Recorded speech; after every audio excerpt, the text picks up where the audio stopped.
So there are some really great things about having a basement shop. I'm only 5 steps to the bathroom and 10 steps to the refrigerator.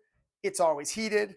I can get in and out quickly, but there's some drawbacks too. I track a lot of dust into the house, and the biggest problem is sound. As you can see on your screen right now, we've got a little decibel meter going, and at this volume, nothing bad is happening. But for example, when I turn on the shop vac, which is not housed in and works on our CNC machine, clearly the volume goes up a little.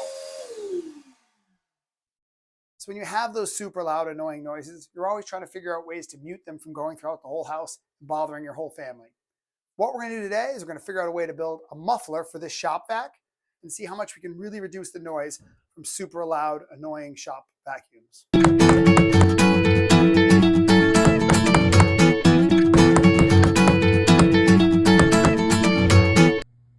So with this vacuum, this is our intake port, and this is that outgoing exhaust. And what we're going to attempt to do is build a muffler off the back end of this. All right, here we are at the big orange box store. We're looking for a small pre-cut piece of pipe, something we can use right away, and a reducer. This will be the outside of the muffler. And while I was there, I scored this totally sweet shop apron. Not only was it free, but I got to make a little wooden airplane as well. Yeah, I got some weird looks, but still got the apron.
Now, most people go shopping at the big box stores, but I have a way better place for the insulation we need for our muffler.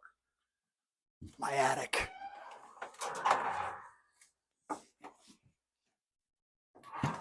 Every time I do a project, or every time we've had an addition added to the house, or we've had any surplus insulation, I just toss it on the attic floor. So there's a lot of insulation up here. Let's go grab some.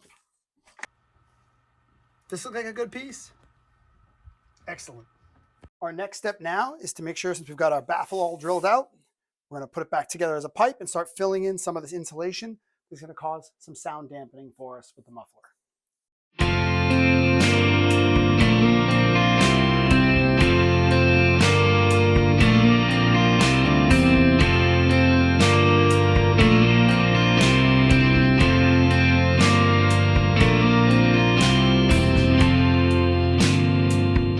When filling anything with insulation, you want to be careful because if you overpack it, it's not going to be as effective. There's got to be some air in there.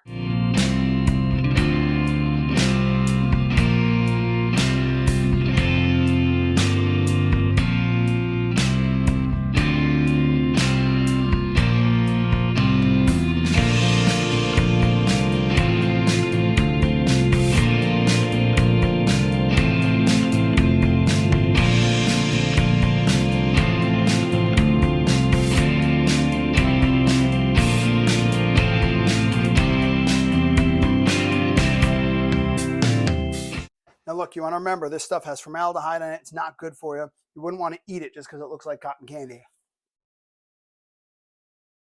Tastes like cotton candy.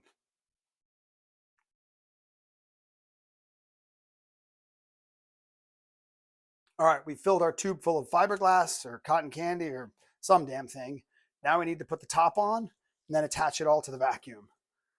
Now, ultimately, after we test this and make sure it works, we'll put some glue on here, some PVC cement, and that'll help really lock everything into place. But just as a test run, in case we have to unpack this, we're not going to do it yet.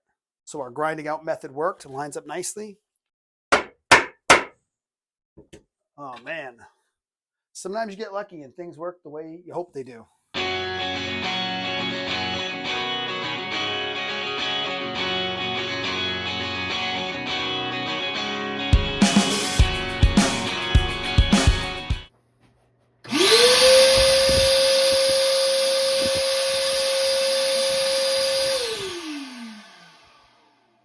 It's about 115, and that is screaming in my ear.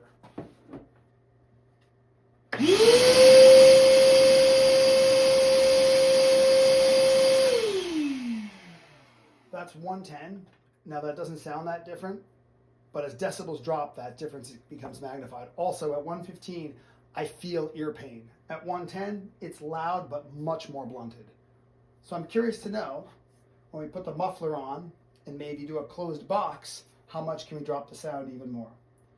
So we're gonna go back, tweak this muffler out as far as gluing it up all together, make sure it's good to go, but we've definitely built something that for less than $50 blunts a lot of the sound.